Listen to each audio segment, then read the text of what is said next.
তো ওয়েলকাম চাঁদের পাহাড়ে। তো আজকে আমরা একটা নতুন ভিডিও এসে নিয়েছি, বানান শিখি। তো প্রাইমারিতে যেসব বাচ্চারা পড়ে 1 2 3 বলা যায়, নাও বলা যায়।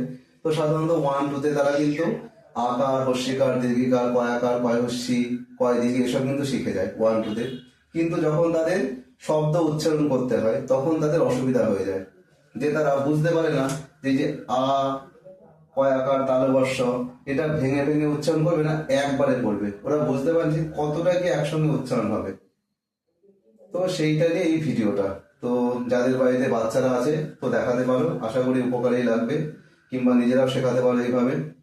তো দেখে নিই কিভাবে সহজেই তাহলে বানানটা তারা উচ্চারণ করতে পারবে। এখানে দেখো প্রথমে বানান শিখিটা দিয়ে আমরা শিখবো। এই ব, প্রথমে কি বর্ণ আছে? ব।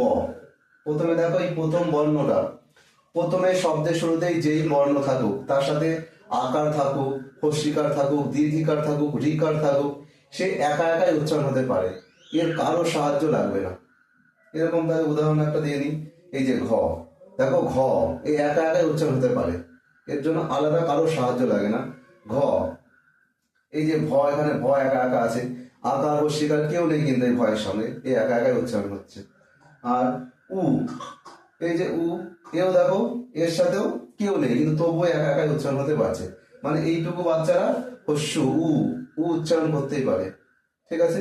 এরপরে দেখো এই প্রথম বর্ণের সঙ্গে যদি কোনো আকার, হস্যিকার, দীর্ঘিকার থাকে, এই দেখো গয়ের সঙ্গে দেখো আকার আছে, গা, একা একা উচ্চারণ হতে পারবে। মোট কথা প্রথম বর্ণ যে থাকবে শব্দে তার সাথে সে একা থাকুক কিংবা কোনো আকার, হস্যিকার, দীর্ঘিকার, রিকার, জফলা থাকুক, সে একা একাই উচ্চারণ হতে পারবে। এই দেখো আগে ছিল হস্য, ঘ, ভ, এদের সাথে কেউ নেই, আকার, হস্যিকার, দীর্ঘিকার কেউ নেই, তাও একা একাই এরা উচ্চারণ হতে পারছে। এখানে দেখো গয়ের সাথে আকার চলে এসছে, তবু একা একাই উচ্চারণ হচ্ছে। গা, কি, গা, এ একা একাই উচ্চারণ হতে পারবে। তাহলে বোঝা গেল যে প্রথম বর্ণের উচ্চারণ, প্রথম বর্ণটা একা থাকুক আর তার সাথে আকার, হস্যিকার, সে সবসময় একাই উচ্চারণ হতে পারবে। ঠিক আছে। এবার পরের বর্ণগুলোকে দেখে নিই। এই বর্ণ আছে, এই বর্ণ আছে, এখানে যেমন 4টে বর্ণ আছে। তো পরের বর্ণগুলো কি হয়? এই ক, কে আছে? ক, আ, কা, এই কয়ের সাথে আকার যদি থাকে পরের বর্ণের সাথে, সেও একা একাই উচ্চারণ হতে পারবে। দেখো কয়ের সাথে আকার আছে, কা, এও একসাথে একা একাই উচ্চারণ হতে পারে, এর পরের বর্ণরা সাহায্য লাগে না। কা, এ একা একা উচ্চারণ হতে পারবে। ঠিক আছে। নি, এই দেখো আরেকটা দেখে নি, দ্বিতীয় বর্ণ। এই যেখানে দেখো একটা ঠয়ের সাথে ওকার আছে, এই ঠ তাহলে একা একাই উচ্চারণ হতে পারবে কারণ এর সাথে ওকার আছে। তাহলে বোঝা গেল দ্বিতীয় বর্ণের সঙ্গে যদি কেউ আকার, হস্যিকার, দীর্ঘিকার থাকে তবেই সে একা একা উচ্চারণ হতে পারবে। যদি তার সাথে কেউ না থাকে তখন কি হয় দেখে নি। এই দেখো ছয়ের সাথে কেউ নেই, এই ছ, গা ছ, আমরা গা ছ বলি না কিন্তু, এই ছ কিন্তু একা একা উচ্চারণ হতে পারবে না, তাহলে শব্দের মানেটাই পাল্টে যাবে। তখন এই বর্ণটা কেউ যদি না থাকে আকার, হস্যিকার, তখন আগের বর্ণটা সাহায্য লাগবে। দেখো গয়াকার ছ, গাছ, এইটুক বাচ্চারা উচ্চারণ করতেই পারে। গয়াকার ছ কি বলতে হবে? গাছ বলতে হবে, কখনোই গা ছ হবে না। এখানে দেখো এই যে দন্তার নর সঙ্গে কেউ নেই, আকার, হস্যিকার, দীর্ঘিকার কেউ নেই, তাহলে কার সাহায্য লাগবে? আগের বর্ণটার সাহায্য লাগবে। ঘন, এর সঙ্গে সাহায্য নিয়ে উচ্চারণ হতে হবে, ঘন। এই দেখো লয়ের কোনো লয়ের সাথে কেউ নেই, আকার, হস্যিকার, দীর্ঘিকার কেউ নেই, তাহলে কার সাহায্য লাগবে? এই দন্তার নয় দীর্ঘির সাহায্য লাগবে। এ তো একা একা উচ্চারণ হতে পারবে কিন্তু এর সঙ্গে উচ্চারণ হবে। দন্তার নয় দীর্ঘি ল কি হবে? নীল, একসঙ্গে। এইখানটায় দেখে দেখো কি বলেছি, প্রথম বর্ণটাই শব্দের আকার, হস্যিকার থাকুক না থাকুক সে একা একাই উচ্চারণ হতে পারবে, তাহলে ও সরাসরি সি। কিন্তু দেখো হস্যটার সাথে আকার, হস্যিকার, দীর্ঘিকার কেউ নেই, তাহলে একা একা উচ্চারণ হতে পারবে? পারবে না, এর আগেরটা সাহায্য লাগবে। তাহলে কি হবে? একসঙ্গে শিউ, একসঙ্গে উচ্চারণ হবে শিউ।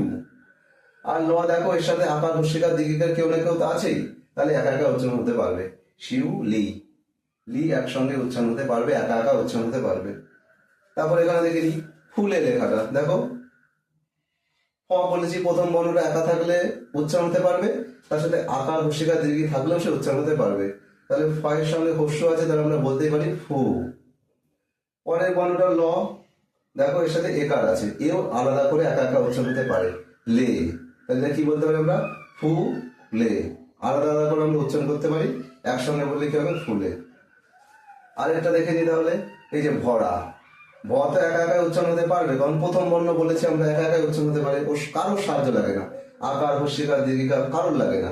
কিন্তু এখানে দেখো র আছে, র এর সাথে কে আছে? আকার আছে, এও একা একা উচ্চারণ হতে পারবে। আমরা তাহলে বলতে পারি এটা ভ রা। ঠিক আছে, তাহলে বোঝা গেল প্রথম বর্ণের সঙ্গে আকার হস্যিকার দীর্ঘিকার থাকুক বা না থাকুক সে একা একাই উচ্চারণ হতে পারবে। দ্বিতীয় বর্ণগুলোর সঙ্গে যদি আকার হস্যিকার দীর্ঘিকার থাকে তবে একা একা উচ্চারণ করবে, না হলে তার আগের বর্ণটা সাহায্য লাগবে। এখানে দেখো 3 নম্বর বর্ণ তো তালে বর্ষ, কিন্তু এর কোনো আকার হস্যিকার দীর্ঘিকার কিচ্ছু নেই, তাহলে এর কার সাহায্য লাগবে? আগের বর্ণটার সাহায্য লাগবে।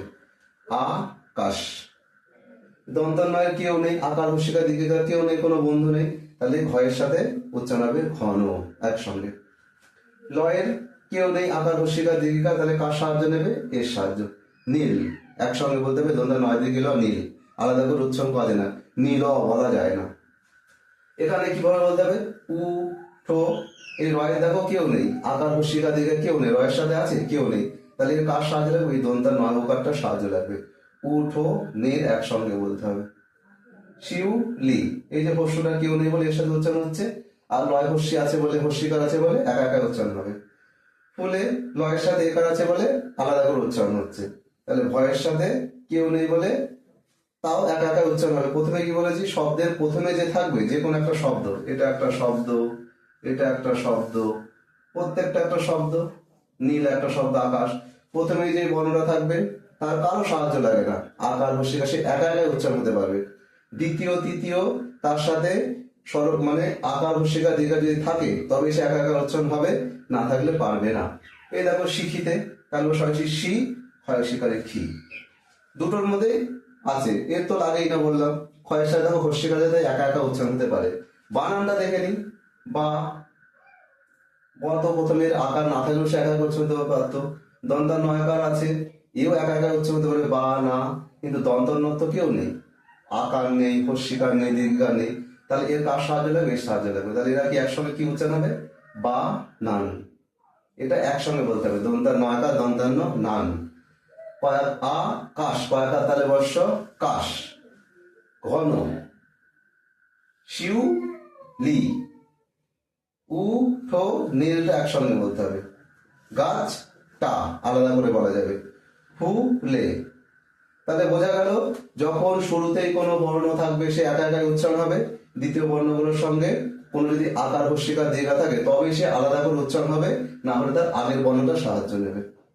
তো আশা করি বোঝা গেছে যে কি করে খুব সহজেই বানান করা যাবে। তো বাড়ির বাচ্চাদের ভিডিওগুলো দেখাতে পারো, আর ভালো লাগলে চ্যানেলটাকে সাবস্ক্রাইব করো, শেয়ার করো। তো দেখা হচ্ছে পরের ভিডিও, টাটা।